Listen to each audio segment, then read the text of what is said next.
use these standardized ways of flowing data from one place to another. Then, of course, as we go to the international level, we need to look at, we have different originating technologies and destination territories, rather. So we need to start thinking about data sharing across borders. And although this is being done on manifest information and some basic information, very little of it's being done in risk and intelligence data and in NII data. So I think there's still a long way to go in terms of pushing forward on the international scale. So just as an example, if we have two different international scanning locations, the same container goes through both. In one territory, we get this image, and as it comes into another territory, we get a different image where there's been some potential threat inserted that you'd only have found really by cross-border cooperation. So with that, I leave that to you to think about. Thank you.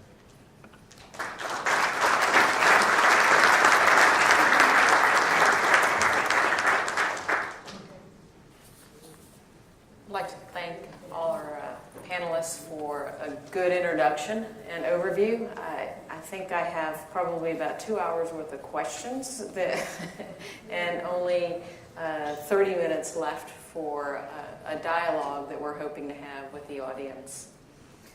This morning we had a very good opening roundtable and very good invited talks. And there were a couple of themes that came about that relate to technology and customs use.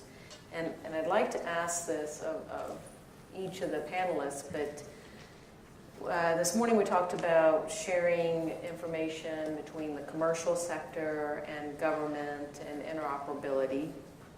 And we also talked about data integrity. So the question is, what do you see as challenges of maybe using technologies to help in data integrity and interoperability? And what do you see as a problem with technology for both of those elements that were identified this morning? Frank, you want to go first? Talking about data integrity, it starts then you already would have genuine and high-quality data available.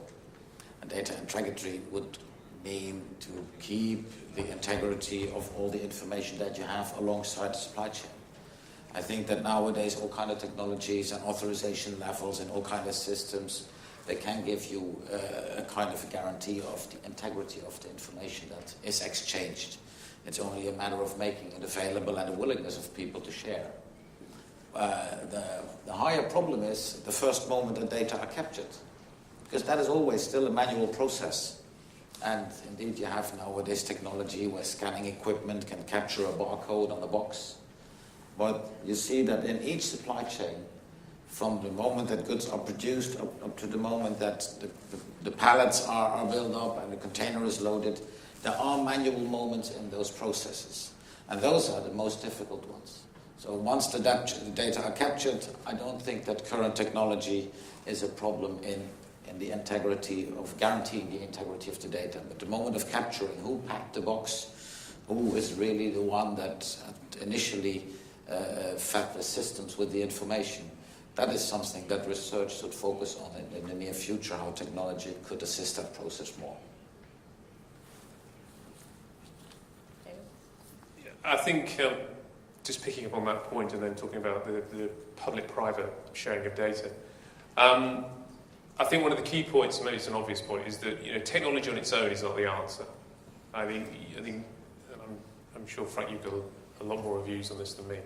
But I mean, the reality is technology is just an enabler. It is one tool. The only way you can really make things happen is if there is some sort of feedback loop. And I think your point about the fact that tracking and tracing, once you've gone through the manufacturing event, you are relying on people actually scanning, as you say, physically going through an event of scanning barcodes, making sure you capture that information. The only way, in our view, that you can really enforce this is to have some sort of feedback loop which says, okay, where there are breakdowns in the supply chain, there has to be some sort of enforcement to the point of penalty and certainly legal action to say, you are the weak link in the supply chain, you do something about it, or there will be some form of leak. So I think you can't just expect technology to solve the problem in itself. It is a major enabler.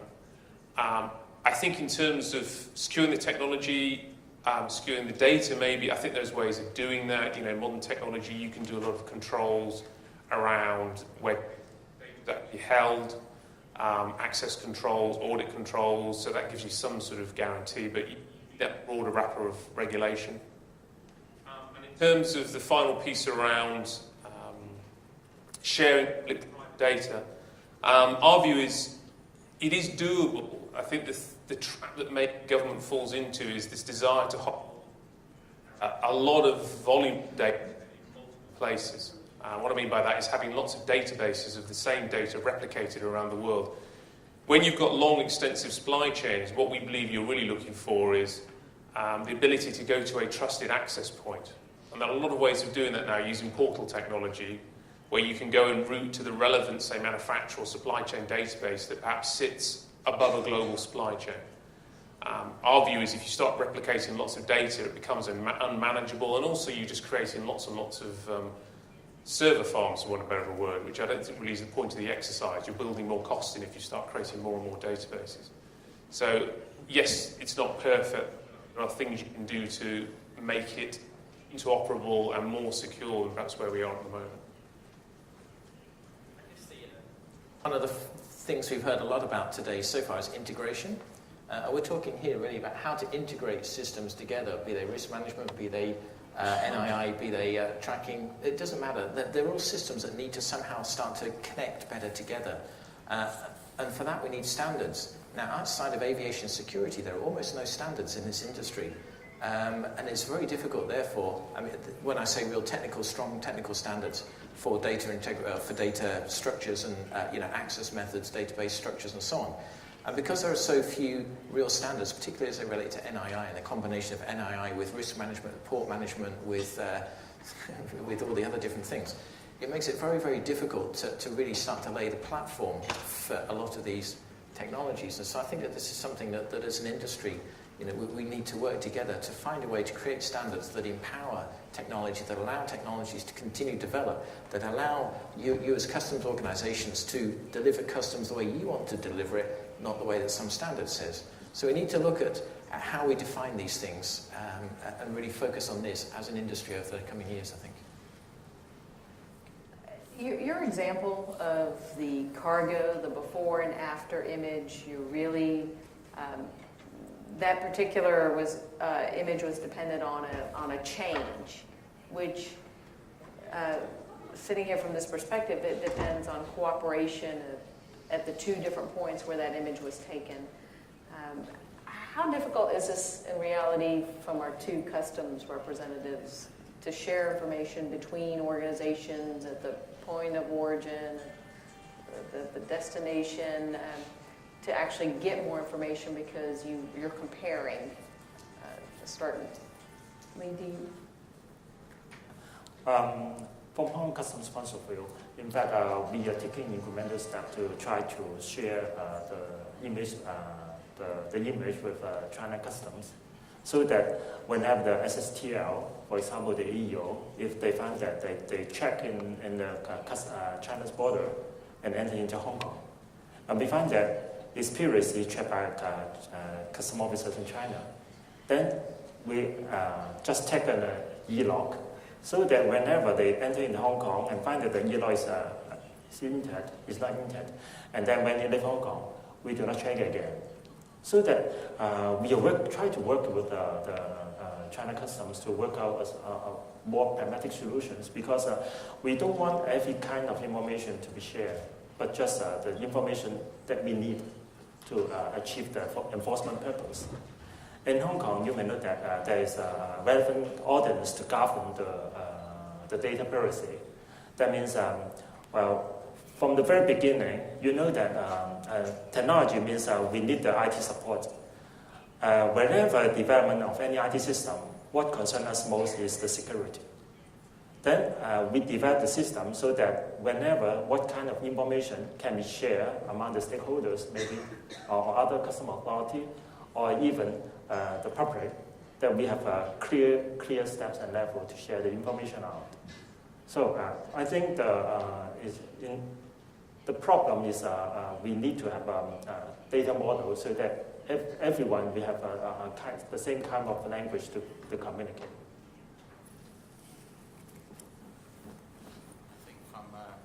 To add to that, from a European perspective, I already mentioned we have all kind of bilateral agreements on mutual recognition, where customs controls on the other side of the world can be recognized as controls being carried out by their own customs, but that would not prevent the double picture situation, because then you have to have a guarantee of the whole integrity of the supply chain. But the Secretary General this morning mentioned a globally networked customs system where in several building blocks, worldwide customs authorities try to improve the level of information exchange, where it concerns, on the one side, the recognition of parties, so trusted traders, but also of risk assessments, but also outcomes of controls.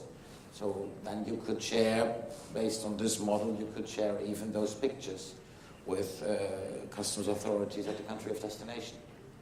So there are an increasing number of possibilities to exchange the information. This next question is both for the panelists and for the audience to think about. As a technologist, we want to develop the next best thing and hand it over to a user and then go on and develop something else. As a user, you have compliance, you have processes you've been following for 100 years. And the question for the panelists is, how do you balance out innovation and new technologies that might require a change in process for improvement with processes that do work and trying to integrate technology to fit in without having interference in the overall throughput and supply chain? So how do you balance current procedures, processes, with new technologies? Manufacturer's point of view, you have to be very careful when you try to innovate a new technology to a market that may not yet be ready to receive it, because you can risk a whole bunch of effort to develop technologies that maybe don't find a home. So it's always a dialogue, I think, between potential user communities and the manufacturers as to how best to risk everybody's activities. So, I mean, we could we can look at certain things. So, for example, the Dutch Customs has introduced some very high-speed rail scanner technology. That was quite a big risk because it may not have panned out. As it happened, it did all pan out. But there's an area there where a customs agency was looking to change the technology profile for the industry in a very positive way. But it was not clear that the technology would even be able to follow. And so I think it would have been difficult for a vendor to have just started that program on their own. But I think by doing it in partnership, that the risk is shared somehow. And so I think it's important that when we look at moving the technologies forwards, there's a clear understanding between the customs agency and the manufacturers about how best to share that risk. But it is a risk on both sides. Any inputs from the audience?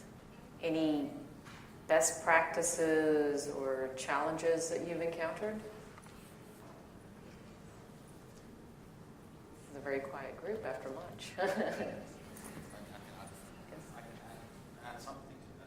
There is a changing relationship between industry and government, where in the past it was government that at a certain moment thought they would need some piece of technology, and they went to the market with very detailed specifications, and they looked if someone could reply all those specific demands. I showed you a vision that we have in the Dutch Customs, and this vision already includes a lot of technology that doesn't even exist yet. But we want to go to a certain dot on the horizon. And we challenge, in fact, the industry to meet that dot on the horizon. We challenge the industry to start developing towards what we want to achieve in the future. And that is a completely different way of a relationship, because when you start challenging, then you join up with research, and that's also what we do. because we have ideas. We ask the traders, the trade to meet those demands, and then we join up in the research together to find the solution that we look for. And then when you look at implementing new systems into your current pattern, government authorities are rather, let's say, stable organizations where it's sometimes very difficult to implement new systems. But because technology is developing very fast and faster and double speed every day, in our administration we try to set up a system where we try to test technology in a small proof of concept system simply next to the current systems. And we give it a time frame for a few months, 1, 2 or 3 months, where something can be tested. If it's worthwhile to implement it, then we start the regular implementing system. And if it seems after 3 months this is not bringing what we expect from it, then we don't do it. And we have a complete innovation platform involving all kinds of people that are responsible in different departments that jointly decide whether we go for a proof of concept for a new product or not. But it has to be tested very fast, and it has to be decided based on practical experience whether it can be of any use for us, yes or no, within a couple of months. Talk about testing fast. Is that does that change depending on what you're testing? Maybe for some technologies a month is enough, others maybe a year is necessary. I can give you an example.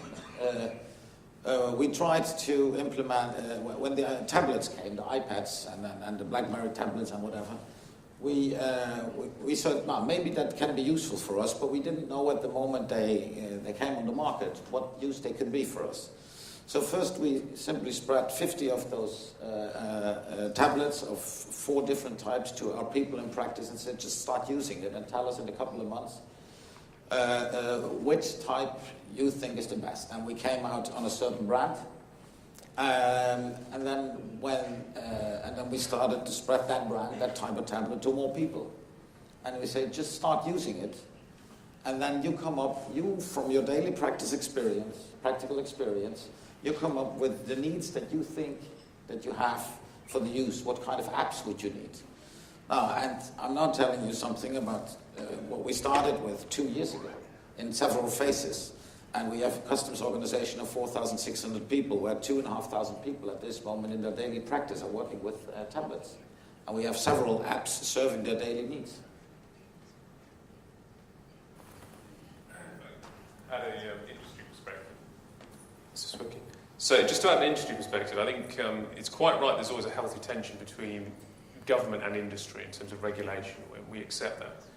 But our view is that there needs to be more trust and faith that the industry typically will always find, if you like, the best and most effective way of doing things. Because, you know, as manufacturers and people who have to work in the supply chain, we have a commercial imperative to make sure things work well and they work fast, they work efficiently and effectively.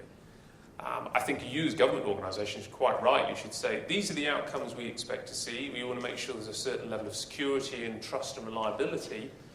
But industry, you go and figure out how to do it and talk to industry about how to do it, because you just get basic market forces. You know, you look at a lot of the examples I talked earlier on about standards. One of the reasons why you've got mobile phone standards is because there was a compelling need to create those standards for commercial benefit. Industry will always come to a way that works. Now, obviously, we need a bit of rigour around that. There needs to be enforcement. There needs to be a framework that government sets to say this is the standard you need to get to in terms of outputs. But industry is the best way, in our view, of ensuring things are done in a thought-through, economically viable, efficient and effective way of doing things, because we'll always do that. That's the way we operate.